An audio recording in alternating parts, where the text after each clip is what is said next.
Assalamualaikum warahmatullahi wabarakatuh. Apa kabar Bunda cantik? Kali ini saya akan melanjutkan kisah yang berjudul Nafkah Tempe Goreng untuk Istriku. So, jangan lama-lama, let's check it out. Maaf ya mas, aku pulang terlambat hari ini soalnya tadi. Cukup Sari, aku muak mendengar alasan yang keluar dari mulut kamu. Potongnya cepat, dengan nada dingin dan tegas. Dia hanya tertunduk mendengarkan ucapanku. Terlihat gurat rasa bersalah di wajahnya. Mas, udah makan? Tanyanya. Berani-beraninya ya kamu. Udah pulang telat malah nanyain kayak gitu. Memangnya siapa yang masak di rumah ini kalau kamu aja baru pulang sekarang? Ya pastinya aku belum makan, sentakku.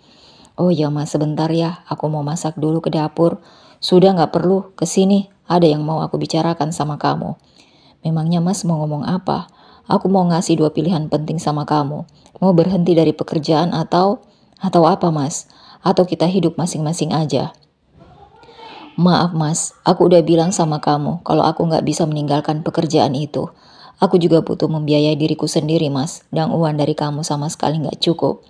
Aku juga ingin membahagiakan Rio, biar dia gak ketinggalan sama teman-temannya. Jadi kamu lebih memilih pisah dari aku ketimbang berhenti dari pekerjaan itu.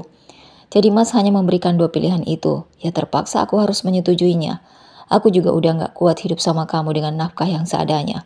Padahal kamu ini orang yang kaya raya, tapi tidak boleh membeli makanan lain selain tempe goreng. Aku menelan ludah dengan bersusah payah di leherku. Apakah sebentar lagi aku akan menjadi seorang duda? Karena dia benar-benar menyetujui permintaanku. Iya, setidaknya kalau kamu bekerja, kamu juga harus memikirkan aku, suami kamu. Kamu sudah lupa akan kewajibanmu sebagai istri. Bahkan aku tidak disambut saat pulang kerja. Apa bedanya aku dengan seorang duda? Tapi aku tersiksa dengan nafkah minimal yang kamu kasih, mas. Aku terdiam sejenak, berpikir sebelum memutuskan untuk bicara. Oke, kalau memang kamu merasa tertekan dengan nafkah yang aku kasih, aku akan memberi tambahan uang belanja. Terserah kamu mau beli tempe goreng atau yang lain, yang penting aku udah ngasih uang sama kamu. Kenapa kamu diam? Aku udah ngambil jalan tengahnya loh. Aku akan ngasih uang 50.000 per hari untuk belanja, di luar dari kebutuhan yang lainnya. Kurang apa lagi? Dan lagi dia hanya diam. Apakah uang segitu masih kurang baginya? Hanya untuk belanja saja per hari kebutuhan yang lain seperti listrik dan air serta jajan Rio. Ya udah mas, oke aku ngalah. Aku akan keluar dari pekerjaan itu dan akan fokus mengurus kamu dan Rio. Makasih ya mas, udah mau nambahin uang belanja yang biasanya hanya 20.000 per hari. Sekarang bertambah menjadi 50.000 rupiah. Iya, pokoknya kamu harus di rumah terus dan sediakan makanan untukku. Setrika bajuku dan urus segala keperluan yang ada di rumah ini. Iya mas, nah gitu dong. Sekarang mana baju kemeja kesayanganku? Aku mau pakai. Ada di lemari mas, tapi kayaknya belum disetrika. Ya udah buruan setrikain sekarang. Aku mau pergi. Mau pergi kemana mas? Bukan urusan kamu. Jadi jangan tanya-tanya aku mau pergi kemana. Oh iya mas, maaf. Bentar ya aku nyetrikain baju kamu dulu. Gih sana. Ia pun segera beranjak dari tempatnya dan aku hanya bisa menghela nafas dalam. Pengeluaranku semakin bertambah sekarang gara-gara dia yang tidak mau berhenti bekerja. Tapi tak apalah, setidaknya lebih murah daripada harus membayar jasa asisten rumah tangga untuk mengurus segala keperluan rumah ini. Setelah lebih kurang 10 menit berlalu, dia pun datang lagi padaku membawa kemeja. Ini kemejanya mas. Ya, kamu letakkan di lemari lah. Memangnya kamu mau pergi ke acara penting ya mas? Iya, ada urusan yang sangat penting dan aku tidak harus memberitahukannya kepadamu. Kenapa mas? Aku ini kan istri kamu. Iya, aku tahu. Kamu ini istriku tapi tidak semua hal harus aku beritahukan padamu. Udahlah, aku capek. Mau mandi. Setelah selesai, dari membersihkan diri di kamar mandi aku langsung mengenakan kemeja kesayanganku. Tumben kamu pakai parfum mas. Ya memangnya kenapa? Udah dibeli ya buat dipakai, kamu ini bawel banget. Aku hanya nanya karena ngerasa tingkah kamu agak aneh mas. Berbeda dari biasanya. Kamu kan orang yang sangat hemat, jarang sekali memakai parfum meskipun ada meeting penting sama klien. Dan sekarang kok jadi beda, makanya aku kaget. Biasa-biasa aja kok, gak ada yang beda dari aku, cuma lagi kepengen pakai minyak wangi aja.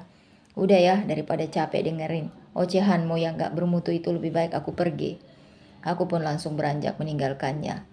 Apa lihat-lihat, mending kamu bersihin deh rumah ini. Udah banyak debunya. Saat aku sudah masuk ke dalam mobil, aku langsung merogoh saku celana, mengambil handphone. Halo Mel, aku udah jalan nih. Kamu ada di mana? Oh iya mas, aku juga masih di rumah. Kamu bisa kesini nggak mas buat jemput aku? Di rumah orang tuamu? Bukanlah mas, rumah orang tuaku kan ada di kampung. Di sini aku cuma ngekos. Oh ya? Udah kalau gitu, Sherlock aja lokasi kos-kosan kamu. Oke mas. Dan tak berapa lama, pesan yang berisikan alamat rumahnya melalui Google Map itu sudah terkirim ke layar ponselku. Meli merapikan penampilannya di depan cermin, sembari menunggu kedatangan Fahmi. Gak nyangka ternyata aku bisa ketemu lagi sama dia. Walaupun dia sudah berkeluarga, dia masih memberikan peluang buat aku. Aku harus memanfaatkan momen penting ini. Aku gak mau kehilangan Mas Fahmi lagi untuk yang kedua kalinya. Terlebih, sekarang dia sudah menjadi orang yang sukses. Ia berniat ingin merebut kembali cinta masa lalunya. Padahal dulu pria itu ditolak lamarannya karena belum menjadi orang yang sesukses sekarang. Namun setelah ia tahu kalau pria itu sudah berbeda dari yang dulu, ia malah merengek agar lelaki itu kembali padanya tanpa memikirkan ada hati yang terluka di sana. Tintin, suara klakson mobil Fahmi berada di depan. Ternyata lelaki itu telah tiba. Meli menghirup napas dalam sebelum melangkah keluar. Mas, akhirnya kamu datang juga ke sini. Maaf ya kalau aku tadi lama nyampenya. Iya mas, gak apa-apa kok. Kita berangkat sekarang atau gimana? Iya mas, ayo. Mereka berdua pun masuk ke dalam mobil. Istri mas tadi bilang apa waktu mas mau pergi? Ya biasalah, paling cuma nanya aku pergi kemana. Terus mas jawab apa? Gak jawab apa-apa. Iya mas, maaf. Oh ya, kamu udah makan belum? Belum mas. Aku sengaja gak makan di rumah biar bisa makan yang banyak nanti sama kamu. Oh gitu ya, tapi kan kasihan sama perut kamu. Nanti sakit lagi kalau telat makan. Enggak kok mas, lagian aku udah biasa makannya telat. Loh kok gitu? Ya soalnya memang belum ngerasa lapar aja. Nah itu dia kafenya. Gak terasa ya udah nyampe. Keasikan ngobrol dari tadi. Oh iya mas, kamu mau pesan makanan apa? Apa ya mas? Wanita itu masih bingung. Kalau mas sendiri mau makan apa? Aku juga bingung. Loh kok gitu sih? Jadi aku makan sendiri nih. Ya gimana, namanya juga perutku udah kenyang. Kamu aja lah yang pesan makanannya. Aku paling cuma minum aja. Wanita pun tak bisa memaksa pria itu untuk pesan sesuatu. Tapi gak enak juga dilihat orang loh mas. Masa aku makan sendiri? Ya udah deh, kalau gitu aku mau pesan ayam goreng aja buat nemenin kamu makan. Padahal dia bukan karena tak ingin makan di kafe itu, tapi hanya ingin menghemat pengeluaran. Untuk mentraktir Meli saja pastinya sudah mengeluarkan biaya yang cukup banyak, sehingga ia harus bisa menghemat uangnya dengan cara tak membeli makanan dengan alasan kenyang. Namun karena wanita itu tak ingin makan, jika ia tak makan, akhirnya ia terpaksa juga harus memesan makanan. Meskipun ia hanya setengah hati dan merasa keberatan. Permisi mbak, mau pesan makanan apa? Saya mau pesan ayam goreng sama minumnya air putih aja ya mbak. Oh iya baik mas. Kalau mbaknya mau pesan apa? Saya mau pesan makanan yang paling mahal di sini mbak. Kenapa harus yang paling mahal? Kenapa mas? Lagian aku bayar sendiri kok. Kamu gak usah takut aku pakai uang kamu. Bu, bukan begitu maksud aku Mel. Udah ah, biar aku yang bayar. Kamu marah ya? Maaf aku tadi cuma salah ngomong. Enggak kok mas, kan punya banyak uang. Iya, kamu boleh kok memesan makanan apapun yang kamu suka. Ada aku di sini yang siap untuk membayarnya. Fahmi terpaksa mengatakan itu. Makasih ya mas, aku seneng banget.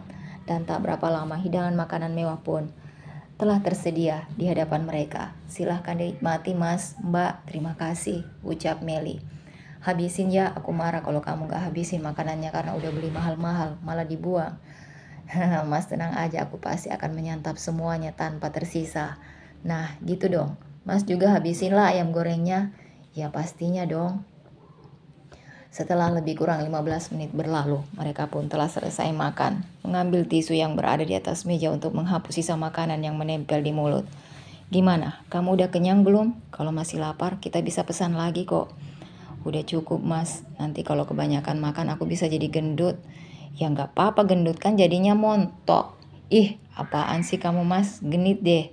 Emangnya aku nggak boleh genit sama kamu? Ya nggak boleh lah mas, ada yang marah. Ada dong, siapa yang marah? Ya istri kamu lah mas. Aku pikir siapa? Kenapa kamu ketawa gitu mas? Iya, nggak penting lah dia mau marah atau enggak. Loh, kamu ini aneh deh mas. Aneh gimana? Kamu kalau nggak cinta sama istri kamu ya udah lebih baik pisah aja. Buat apa terusin hubungan sama dia? Cuma buat nyiksa diri dan kamu juga nggak bahagia. Iya sih sebenarnya aku pengen pisah, tapi aku kasihan sama Rio anakku. Ya daripada begini, suatu saat nanti Rio pasti akan ngerti kok. Dia ingin hubungan mereka lebih dari sekedar teman, namun nyatanya pria itu tidak mau menceraikan istrinya. Kamu kok diam, Mel? Aku mau pulang aja, Mas. Lah, kok gitu? Kita kan baru saja selesai makan. Emangnya kamu gak pengen jalan-jalan? Kemana gitu? Enggak. Nada suaramu kok kayaknya kesel gitu. Udah deh mas, jangan bawel. Anterin aku pulang sekarang. Kamu marah ya karena aku gak mau pisah sama istriku. Aku juga gak bisa marah kalau memang itu sudah menjadi keputusan kamu, mas. Fahmi hanya terdiam. Suasana sekarang sudah berubah canggung. Kalau mas gak mau nganterin aku pulang, ya udah aku pulang sendiri aja. Mel, tunggu. Kamu jangan ngambek gitu dong. Aku pasti akan nganterin kamu kok. Mana mungkin aku tega biarin wanita secantik ini pulang sendirian. Gombal banget. Enggak ya, udah pulang yuk. Di sisi lain, Sari bolak-balik melihat ke arah jam dinding. Sudah pukul 10 malam. Tapi suaminya belum juga pulang. Mas Fahmi kemana ya? Kok jam segini belum sampai ke rumah? Atau dia kenapa-napa di jalan? Ia mencoba untuk selalu berpikir positif. Apa aku hubungi aja ya dia? Tapi aku takut kalau aku malah mengganggunya dan membuatnya marah. Hatinya dilanda cemas. Aku belum bisa tidur kalau dia belum pulang. Wanita itu kini beranjak dari tempat duduknya untuk mengambil handphone yang tadinya di charger. Dia memberanikan diri untuk mengirim pesan. Mas, kamu di mana kok belum pulang? Sen. Pesan telah terkirim, hanya saja belum dibaca oleh Fahmi. Saat ia meletakkan benda ponsel itu ke tempatnya, tiba-tiba saja benda pipi itu berdering. Namun setelah ia melihat nama yang tertera di layar itu, ternyata yang menghubunginya bukan Fahmi, melainkan bosnya di counter. Halo Pak, ada apa? Sari? Besok kalau bisa kamu datang lebih awal ya. Sontak saja perasaan Sari merasa tak enak. Sari, kamu masih ada di sana kan? Kamu dengar enggak suara saya? Iya Pak, sebelumnya saya mohon maaf jika mengatakan ini. Ada apa Sari? Memangnya kamu nggak bisa untuk datang lebih awal besok? Sepertinya untuk besok dan seterusnya saya tak bisa datang lagi ke kantor Pak. Ucap wanita itu. Maksud kamu, saya tidak bisa bekerja di sana lagi Pak. Saya mohon maaf. Hah? Kenapa kamu tiba-tiba keluar dari pekerjaan? Padahal saya sudah suka loh dengan kinerja kamu yang ramah dan melayani customer dengan baik, tapi malah jadi begini. Saya pun sebenarnya nyaman kerja di situ, tapi saya harus nurut sama suami yang menyuruh untuk meninggalkan pekerjaan itu. Sekali lagi saya mohon maaf, Pak. Oh ya udah, kalau itu udah menjadi keputusan kamu, saya juga tidak bisa berbuat apa-apa. Iya, Pak, sama-sama. Panggilan telah berakhir. Wanita itu kembali menoleh ke arah jam yang bertengger di dinding. Sudah hampir pukul 23 malam, tapi batang hidung pria itu tak kunjung terlihat. Ya udahlah, sebaiknya tak perlu menunggu lagi. Mungkin dia nggak pulang malam ini. Mata juga udah mulai ngantuk. Lebih baik langsung tidur aja. Namun siapa sangka saat ia baru saja memutar handle pintu, terdengar suara klakson mobil di depan. Seperti suara mobil Mas Fahmi. Mas, kamu kok baru pulang jam segini? Lama amat sih bukain pintunya. Maaf mas, aku kan harus memastikan dulu kalau orang itu memang benar-benar kamu atau bukan. Ya sudah pasti akulah, memangnya siapa lagi? Ya udah mas, cuma gara-gara itu aja kamu marah sih mas. Kamu mau minum mas? Sari masih membuka mulut. Udah deh, kamu gak usah kebanyakan nanya, aku capek, mau tidur. Pada pagi harinya seperti biasanya, mereka sedang menyantap hidangan sarapan pagi. Mah, nanti kita pergi bareng ya, ucap Rio. Bukan pergi bareng, tapi pergi mengantar kamu ke sekolah, sambung sang ayah. Loh, kan mama sekalian mau berangkat kerja. Memangnya mama udah gak kerja lagi? Kok cuma nganterin aku doang? Karena yang ia tahu biasanya ibunya itu setiap pagi sudah berangkat bekerja. Ya sayang, mama udah gak kerja lagi di counter. Kenapa ma? Padahal aku suka loh mama kerja di situ. Karena setiap gajian mama selalu beliin apapun yang aku mau. Terus kalau mama gak kerja nanti aku gak bisa minta belikan apa-apa dong. Sari hanya bisa menghela napas berat. Ya udah, nanti kalau kamu pengen beli apa-apa langsung bilang aja sama papa. Biar papa yang belikan buat kamu. Hah? Yang bener, Pak? Anak itu setengah percaya dengan ucapan sang ayah karena pihak itu terlalu sering membohonginya. Waktu itu papa juga bilang gitu, tapi nyatanya apa? Waktu aku minta dibelikan mainan, papa bilang gak punya uang. Iya, itu kan kemarin. Sekarang papa udah berubah kok. Apa yang kamu minta papa akan belikan. Mendengar itu tentu saja Sari merasa heran. Dahinya seketika mengerut dan hampir tak percaya. Seorang pria yang terkenal begitu pelit sekarang dengan gamblangnya mengucapkan apapun yang diminta oleh anaknya. Kenapa wajahmu kusut gitu? Kamu gak senang kalau aku menuruti semua keinginan Rio? Bukan gitu mas, aku senang kok kalau kamu udah berubah sekarang. Cuma aku ngerasa aneh aja, apa yang bikin kamu berubah kayak gini? Bukan apa-apa, aku menuruti keinginan Rio agar kamu tidak sibuk lagi mencari pekerjaan di luaran. Sehingga rumah jadi tidak terurus. Lagian permintaan Rio juga nggak seberapa kok, palingan dia cuma minta belikan mainan. Ataupun jajanan yang murah-murah. Benar kan Rio? Iya pak, pungkasnya yang tak ingin banyak bicara lagi. Ia pun menyantap makanannya sampai habis sebelum berangkat ke sekolah. Tidak boleh ada makanan yang tersisa sedikit pun di piringnya, karena bisa-bisa dia mendapat amukan dari sang ayah. Fahmi melihat ke arah jam yang menempel di pergelangan tangan kirinya. Sudah waktunya untuk berangkat. Namun sebelum itu ia baru teringat tentang janjinya kepada Sari yang akan menambahkan uang belanja. Lelaki bertubuh tinggi itu pun kemudian langsung mengambil dompet di dalam saku celananya. Nah, ini uangnya. Aku sudah menepati janji untuk nambahin uang belanja kamu. Pokoknya nanti pas aku pulang ke rumah harus sudah tersedia makanan enak. Harus ada ikan dan sayur. 4 sehat 5 sempurna. Jangan lupa buah dan juga susunya. Uang selembar 50.000 untuk membeli semuanya mas. Ini gak cukup. Pokoknya aku gak mau tahu protein, karbohidrat, vitamin, mineral harus ada. Uang 50.000 itu besar, nyarinya juga susah. Akhirnya wanita itu hanya terdiam. Ya udah mas, nanti aku usahain nyukupin uangnya buat beli semua itu. Ya gitu dong, jadi istri itu harus pintar. Sari menghela napas dalam. Ya udah aku berangkat dulu. Oh ya, kamu jangan lupa cuci baju kesayangan yang aku pakai tadi malam. Sari tidak menjawab, ia hanya berdiri mematung. Memegang selembar uang 50.000 rupiah. Ayo mah, kita berangkat, ucap Rio. Ayo, udah kamu periksa semuanya, gak ada yang ketinggalan kan? Gak ada mah. Saat berada di jalan Rio berbicara kepada ibunya. Papa kenapa ya mah? Kok tiba-tiba dia berubah baik? Biasanya kita gak boleh beli apa-apa. Makanya juga harus tempe goreng setiap harinya. Mama juga gak tahu sayang, tapi baguslah. Seharusnya dari dulu dia berubah seperti itu. Tapi ya udahlah, lebih baik terlambat daripada tidak sama sekali. Emangnya mama gak curiga sama papa?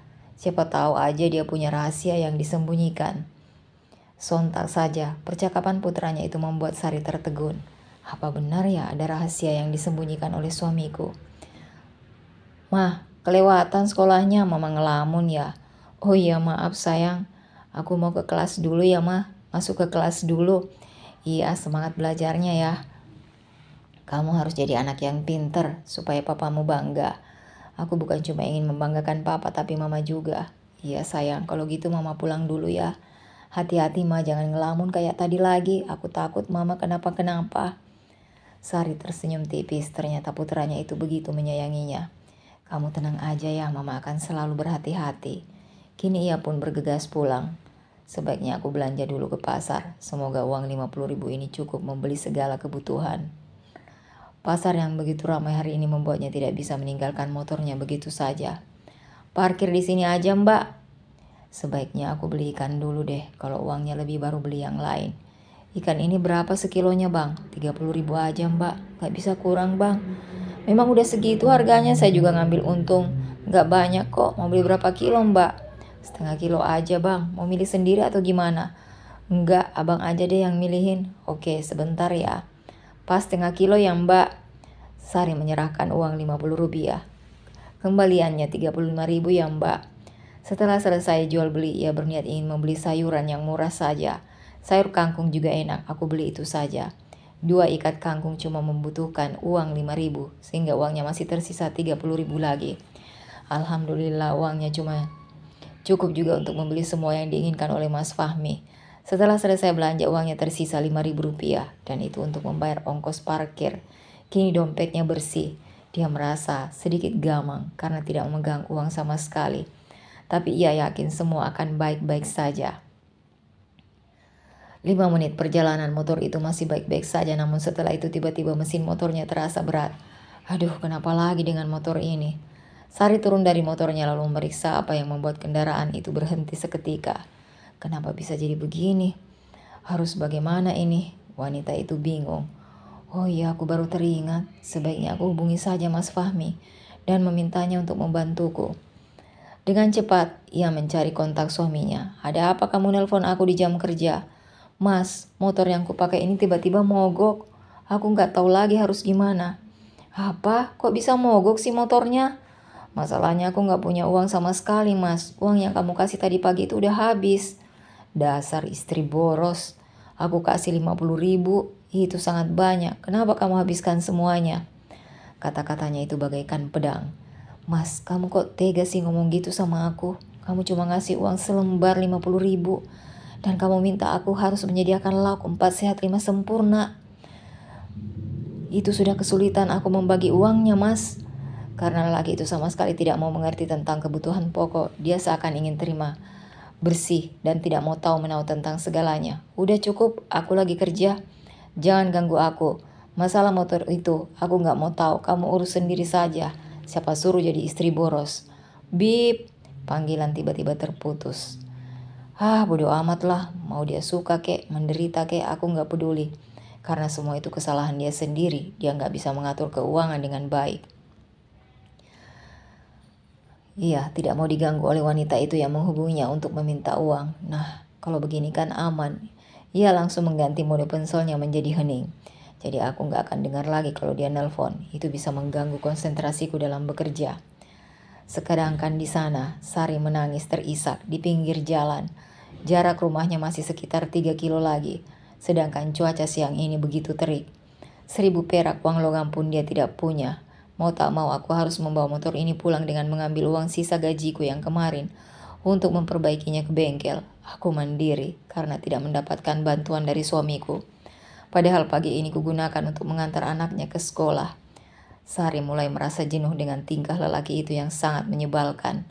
Terbersit di hatinya ingin berpisah, tetapi itu adalah keputusan besar yang tidak mungkin serta-merta ia lakukan.